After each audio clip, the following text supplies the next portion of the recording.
Madame, Monsieur, bonjour, bienvenue. Il est 13h. Bernard Cazeneuve, Premier ministre, c'est l'annonce de cette matinée. La classe politique française en ébullition après le renoncement de François Hollande à briguer un nouveau mandat. L'annonce hier de la candidature de Manuel Valls à l'élection présidentielle. Eh bien, c'est Bernard Cazeneuve qui va occuper pour les 5 prochains mois le poste de Premier ministre. La passation de pouvoir aura lieu aujourd'hui vers 16h. C'est Bruno Le Roux qui s'installe au poste de ministre de l'Intérieur en lieu et place de Bernard Cazeneuve. André Valigny est nommé au poste de secrétaire d'État auprès du Premier ministre et chargé des relations avec le Parlement. Jean-Marie Le Guen prend le fauteuil de secrétaire d'État chargé du développement de la francophonie. Alors, il faut le dire, la Ve République vit une situation inédite. Jamais un chef du gouvernement en France n'avait quitté son poste pour se consacrer entièrement à une campagne présidentielle. Manuel Valls se prépare donc à affronter ses rivaux à gauche pour la primaire socialiste. La tâche ne s'annonce pas simple pour le chef du gouvernement sortant. Il s'est donné pour mission de défendre le bilan de François Hollande à la tête de l'État. Un bilan qui pourtant a conduit le président de la République à renoncer à sa candidature. Alors quelle sera sa stratégie? Quel sera son positionnement dans un parti socialiste divisé et déchiré? Quels seront ses soutiens? Autant de questions auxquelles nous allons essayer de répondre dans la première partie de cette émission. Mais tout de suite, le reste de l'actualité. En Israël, feu vert du Parlement pour un projet visant à légaliser les avant-postes des implantations. Une adoption encore inconcevable il y a quelques semaines, mais il est désormais sur les rails. Le vote en première lecture de la loi devait être organisé demain. 4000 logements considérés comme illégaux par le droit israélien et international pourraient donc être régularisés. Yitzhak Herzog, le chef de l'opposition de gauche, considère son adoption comme un suicide national. Et en Libye, ce sérieux revers subi par l'État islamique à Sirte. Après 6 mois de lutte acharnée, le gouvernement libyen d'union nationale a annoncé la reprise de ce fief djihadiste. Sa défaite de Daesh sur le sol libyen s'inscrit dans une série de revers militaires subis par l'organisation terroriste. Et sur le dossier syrien, la Russie accuse les États-Unis de son manque de sérieux. D'après le ministre russe des Affaires étrangères, Sergei Lavrov, les dirigeants américains refusent de parler sérieusement de la tragédie en cours à Alep. Il est impossible de discuter avec les Américains, a ajouté le chef de la diplomatie de Moscou. Une réunion était prévue aujourd'hui pour avancer sur le sort de la ville martyre. Et enfin, ces images en provenance d'Indonésie et l'incinération de près d'1 tonne de cocaïne en plein centre de Jakarta, la capitale. Une cérémonie organisée en présence du président indonésien qui a procédé à l'allumage des fourneaux géants. L'Indonésie est l'un des pays les plus sévères en matière de répression anti-drogue. Bernard Cazeneuve vient d'être nommé au poste de Premier ministre. Ce fils d'instituteur âgé de 53 ans s'est imposé comme une pièce maîtresse sur l'échiquier hollandais. Ancien porte-parole de campagne du président de la République, il a gravi un à un les échelons de l'exécutif pour aujourd'hui s'installer à Matignon pour les prochains mois. Une tâche pour le moins compliquée pour cet homme de confiance de François Hollande. Océane Nicole. L'annonce a été faite par un communiqué de l'Élysée, puis reprise sur le compte Twitter du président de la République François Hollande. De la place Beauvau, Bernard Cazeneuve passe donc maintenant à Matignon. Il est aujourd'hui le 3e Premier ministre du gouvernement pour une durée de 5 mois, le mandat le plus court de la Ve République. Priorité du nouveau couple exécutif sur le plan national, le maintien de l'ordre et de la sécurité dans un contexte de menaces terroristes extrêmement élevé. L'état d'urgence en vigueur depuis le 14 novembre 2015 doit maintenant être prolongé pour la 5e fois. Bernard Cazeneuve doit aussi s'atteler au projet de loi égalité et citoyenneté, un texte qui contient notamment une série de mesures pour la jeunesse, la mixité sociale ou encore contre les discriminations. Une réponse au mouvement de protestation des policiers doit aussi être étudiée. Sur le plan international, Bernard Cazeneuve et François Hollande devront se pencher sur la mise en œuvre des accords de Paris, signés le 22 avril dernier dans le cadre de la COP21. Autre mission, trouver une issue pacifique en Irak et en Syrie et poursuivre l'éradication du terrorisme au Sahel. Sur le plan européen, les objectifs sont là aussi nombreux pour le couple exécutif. Gestion de l'après-Brexit, crise des réfugiés, dette grecque ou encore conflit en Ukraine. Nouveau Premier ministre, donc nouveau gouvernement, mais c'est un remaniement à minima. C'est Bruno Le Roux qui succède à Bernard Cazeneuve au poste de ministre de l'Intérieur. Après avoir été président du groupe socialiste à l'Assemblée nationale pendant plus de 4 ans. Autre nouveauté, Jean-Marie Le Guen qui échange son portefeuille avec André Valigny. Le Guen devient secrétaire d'État chargé du développement et de la francophonie. André Valigny est quant à lui nommé secrétaire d'État chargé des relations avec le Parlement. Et je vous propose de retrouver tout de suite en direct notre correspondant I24 News à Paris, Olivier Lerner. Olivier Lerner, bonjour. Alors vous êtes Bonjour. en direct depuis l'hôtel Matignon. Alors je présume que tout le monde est dans les cartons puisque Manuel Valls met le cap sur la primaire. Manuel Valls a-t-il dit au revoir à ses collaborateurs? Oui, ça s'est passé tôt ce matin, vers 10h30, 11h. Eh bien, Manuel Valls a offert un pot à tous ses collaborateurs. Je peux vous dire simplement que l'ambiance était assez sereine.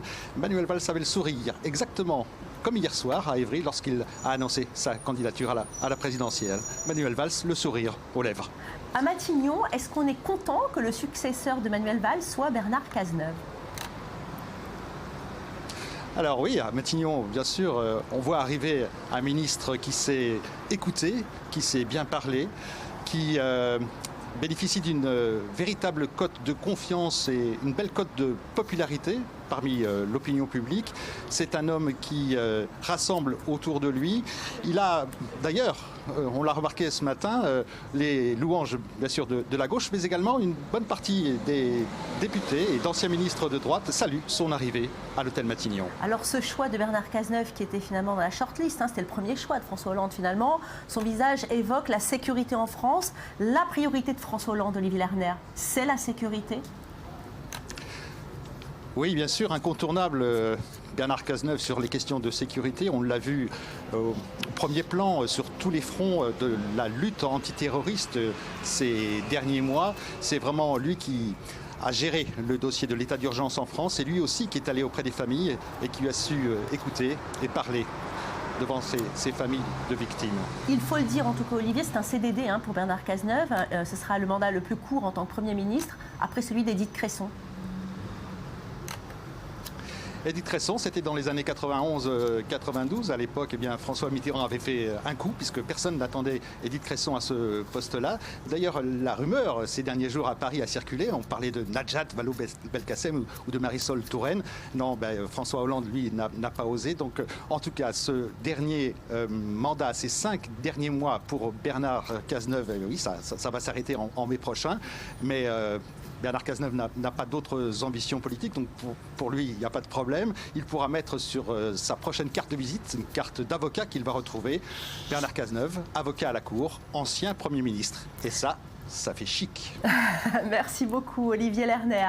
Manuel Valls, lui, a déposé sa lettre de démission ce matin à 8h30. Le calendrier politique continue donc de s'accélérer à 5 mois des présidentielles. Manuel Valls, dans la course pour 2017, veut réconcilier la gauche. Mais dans les faits, on en est loin. La bataille des primaires est ouverte. Regardez.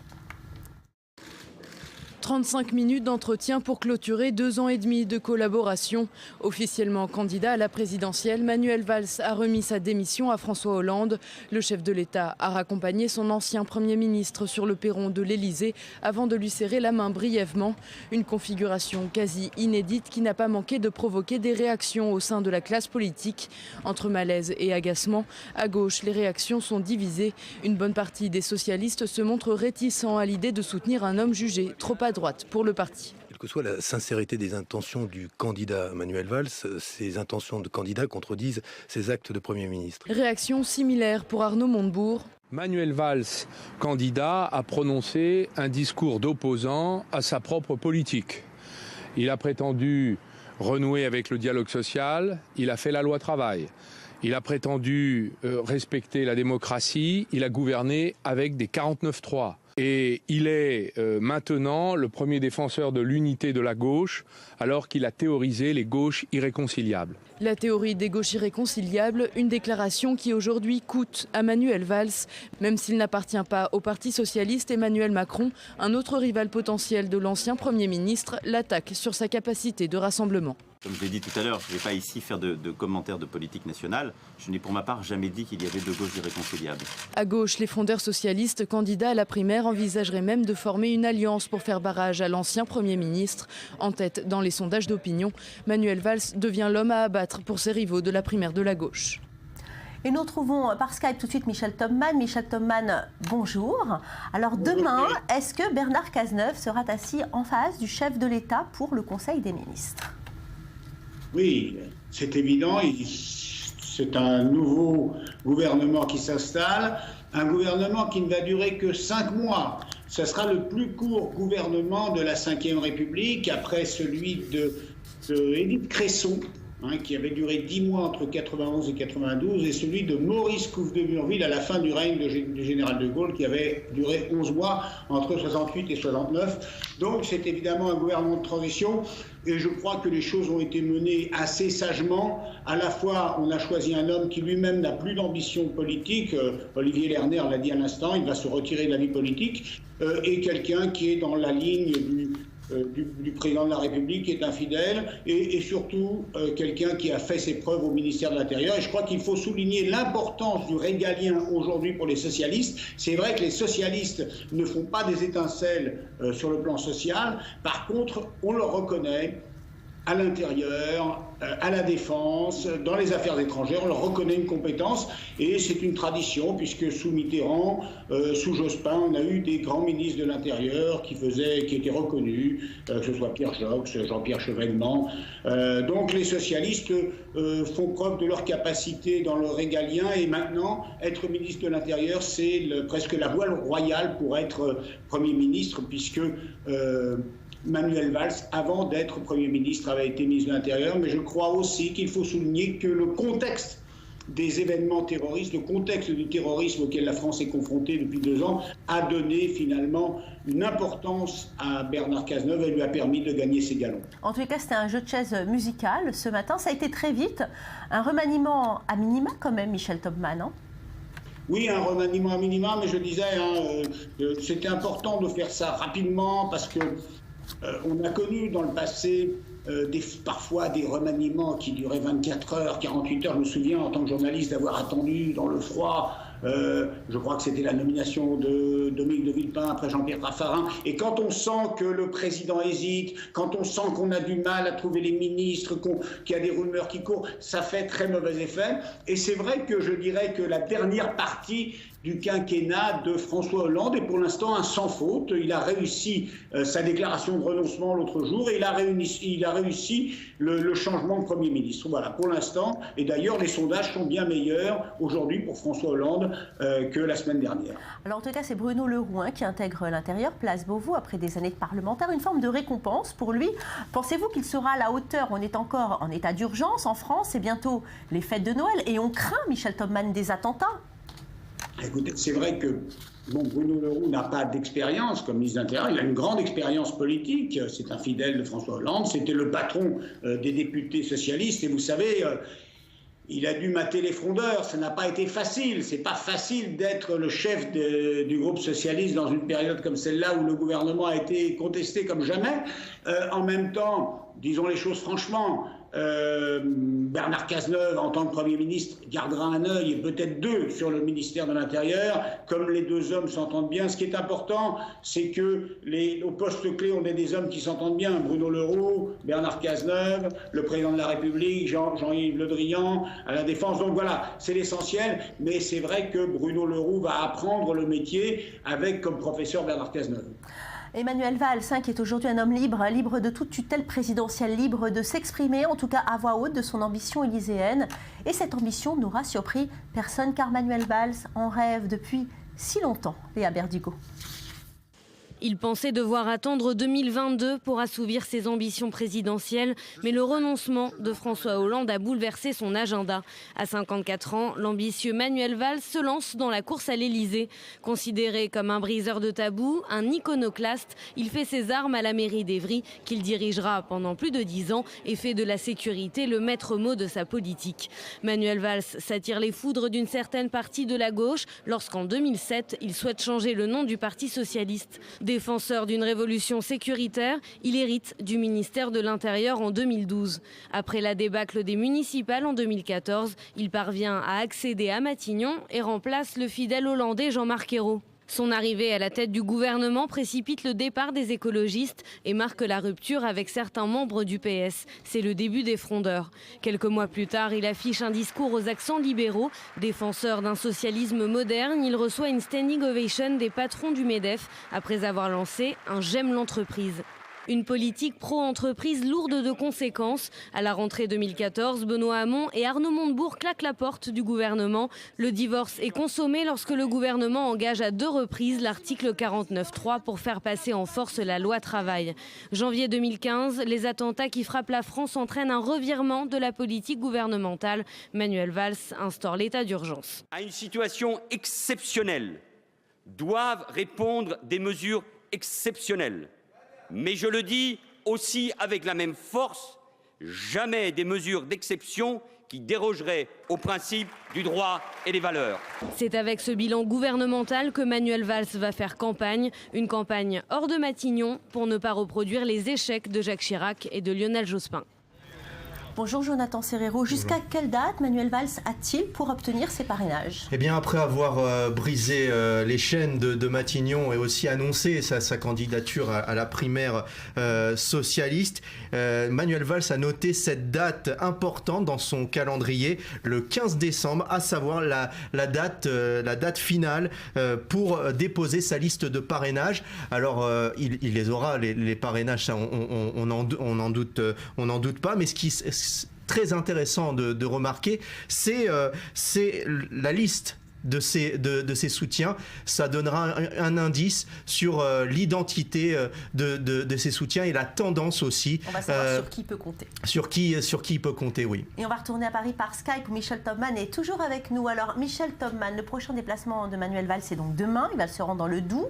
Il va rencontrer Frédéric Barbier, député socialiste. Le Doubs, c'est une circonscription qui est très populaire avec Sochaux, avec les usines Peugeot. Pourquoi Manuel Valls a-t-il choisi cet endroit-là comme premier déplacement ? Écoutez, c'est clair, c'est simple. Manuel Valls doit prouver qu'il est de gauche. Ça peut paraître bizarre. Il est au Parti socialiste depuis 1980. Il a été Premier ministre socialiste. Mais le principal procès qu'on va lui faire et qu'on a commencé à lui faire dès hier soir et même avant, c'est de ne pas être un vrai socialiste.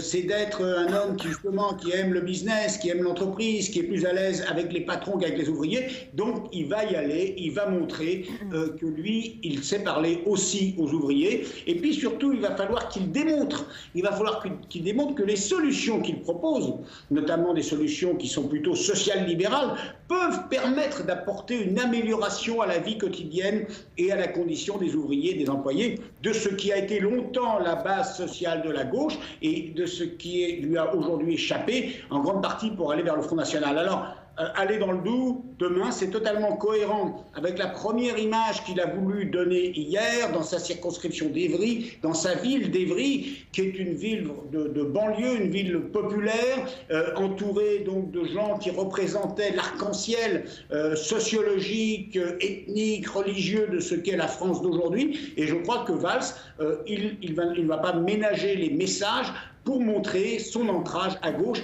car il s'agit de la primaire socialiste. À votre avis, quelle sera l'attitude des pro-Hollande justement vis-à-vis de Manuel Valls ? Un soutien à 100%, une position neutre, ou bien au contraire, ils vont lui savonner la planche, à votre avis, Michel Tobman ? Excellente question, Valérie. Pas évident d'y répondre comme ça parce que finalement, on ne sait pas s'il y aura. Je ne crois pas qu'il y aura une attitude homogène des pro-Hollande. On a vu par exemple un proche parmi les proches du président, Jean-Yves Le Drian, qui déjà il y a 2 ou 3 semaines envisageait la candidature de Valls. Donc lui, il a pris parti pour Manuel Valls. Mais on voit aussi des gens qui sont très liés affectivement et politiquement à François Hollande, comme Stéphane Le Foll, qui ont l'air d'être assez amers, parce qu'il est vrai que Manuel Valls, il n'est pas le seul, mais il a été décisif pour pousser François Hollande vers la sortie. Alors, je pense qu'il n'y aura pas de position commune. Il n'y a pas de position commune des Hollandais ou des Hollandistes. Certains vont rejoindre Macron. On a vu l'avocat Jean-Pierre Mignard, qui est un ami qui n'a pas de fonction importante, mais qui est un conseiller et un ami de François Hollande. Jean-Pierre Mignard va rejoindre Macron. Donc, on va avoir un égaiement dans la nature des Hollandais, mais la question est de savoir si François Hollande lui-même prendra position. Est-ce qu'il prendra position pendant la primaire ? C'est peu probable, car justement, il veut être un président, il veut enfin être un président au-dessus de la mêlée. On le voit mal s'engager dans la primaire, sauf si peut-être les choses tournaient mal et que vraiment ils doivent appeler à la fin de la récréation, parce que les socialistes sont toujours au gouvernement et en même temps, anciens premiers ministres et plusieurs anciens ministres vont s'écharper, vont s'étriper dans la primaire devant l'ensemble des Français. Donc peut-être François Hollande devra-t-il intervenir pour ramener un peu de sérénité, intervenir directement en faveur d'un candidat. Ce n'est pas prévu pour l'instant. Merci beaucoup Michel Thoban. En tout cas, le combat qui attend Manuel Valls sera rude. S'il veut passer le cap des primaires, il devra rassembler les socialistes. Mais comment les réunir quand les deux gauches sont à ce point irréconciliables? C'est en tout cas le mot qu'il a prononcé lui-même. Gabriel Nolin, tout de suite. Les représentants des deux gauches irréconciliables, selon les termes du Premier ministre sortant, face à face. D'un côté, la gauche sociale libérale, réaliste, dite de gouvernement, incarnée par le tout nouveau candidat Manuel Valls. Et de l'autre, la gauche protestataire, représentée par pas moins de 4 candidats. Les anciens ministres Arnaud Montebourg, Benoît Hamon et Marie-Noëlle Lienemann, ainsi que le militant politique et syndical Gérard Filoche. Tous n'ont de cesse de critiquer le bilan du quinquennat. Des lignes aux antipodes. Arnaud Montebourg, chantre de l'antimondialisation, a fait du protectionnisme son cheval de bataille. Et Benoît Hamon défend, lui, une ligne écologiste et une économie plus solidaire. Alors que Manuel Valls est perçu comme un homme politique à la droite de la gauche par beaucoup de ses opposants. Ses positions sur la déchéance de nationalité, l'état d'urgence et le recours à plusieurs reprises au 49.3 pour forcer le passage de la loi travail et la loi Macron lui ont fait s'aliéner une partie de l'aile gauche. Et la bataille promet d'être intense si le Premier ministre sortant jouit des soutiens d'un certain nombre de cadres du parti.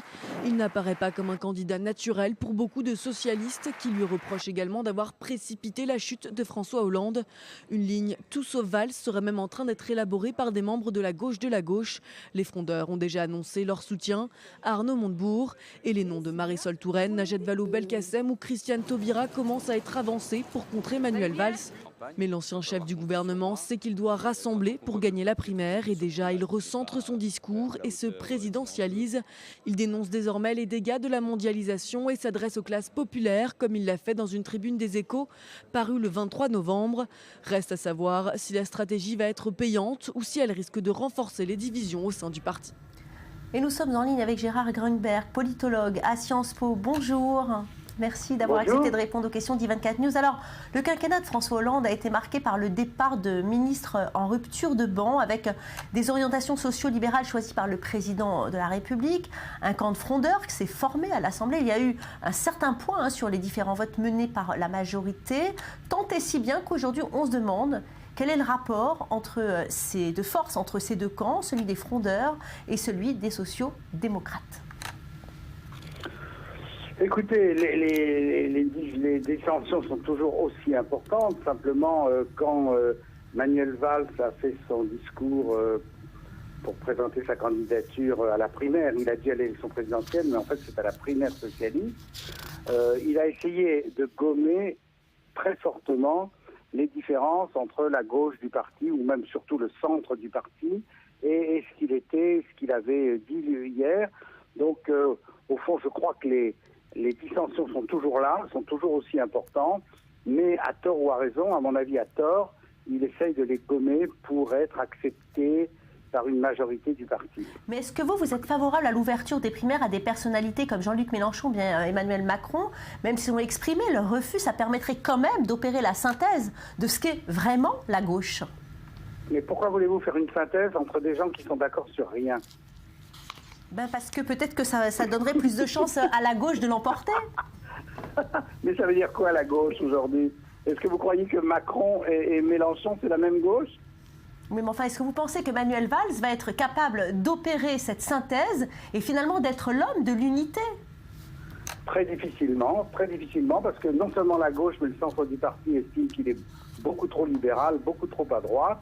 C'est la raison pour laquelle il a essayé de gommer ses convictions. Je ne suis pas sûr que ce soit une bonne idée d'ailleurs, parce que ça n'empêchera pas la gauche et le centre, d'ailleurs Martine Aubry l'a dit tout de suite, de considérer que ce n'est pas un bon candidat. Donc non, on peut pas réconcilier les gauches. Elles ne sont pas d'accord fondamentalement sur la question. Bon, alors quel conseil vous donneriez à Manuel Valls pour qu'il l'emporte? De toute façon, il ne les a pas écoutés, puisque moi je pensais qu'il fallait qu'il assume ce qu'il était. Il ne l'a pas fait avant-hier, espérant avoir une majorité dans le parti. Et je pense que donc il n'y arrivera pas à rassembler le parti sur sa vision. Mais en même temps, il est vrai que s'il avait joué uniquement sur ses propres idées, il aurait probablement perdu la primaire. La question que je me pose, c'est de savoir s'il la perdra pas de toute façon. Emmanuel Valls ne risque-t-il pas, comme Nicolas Sarkozy, de servir finalement de punching ball à des adversaires qui devraient l'attaquer sur le bilan du président de la République? Mais de toute façon, il ne peut pas éviter de défendre le bilan du président de la République, puisqu'il a été le Premier ministre de ce président. Donc de toute façon, il faut qu'il assume. D'ailleurs, il aurait pu le faire parce que sur la question de la politique de l'offre, il est tout à fait sur la même ligne que le président de la République. Simplement, hier, avant-hier, il a estimé qu'il fallait, au fond, abandonner cette position. Merci beaucoup Gérard Grunberg d'être intervenu sur I24 News. Voilà, restez avec nous. Aujourd'hui, dans le Grand Angle, nous évoquerons le sort de ces populations prises au piège des guerres et des autres révoltes. Dans l'affaire du conflit en Irak, par exemple, les habitants résistent tant bien que mal. En Turquie, la guerre entre l'armée régulière et le PKK laisse des traces auprès des populations du sud du pays. On se retrouve dans quelques minutes, alors surtout, ne bougez pas.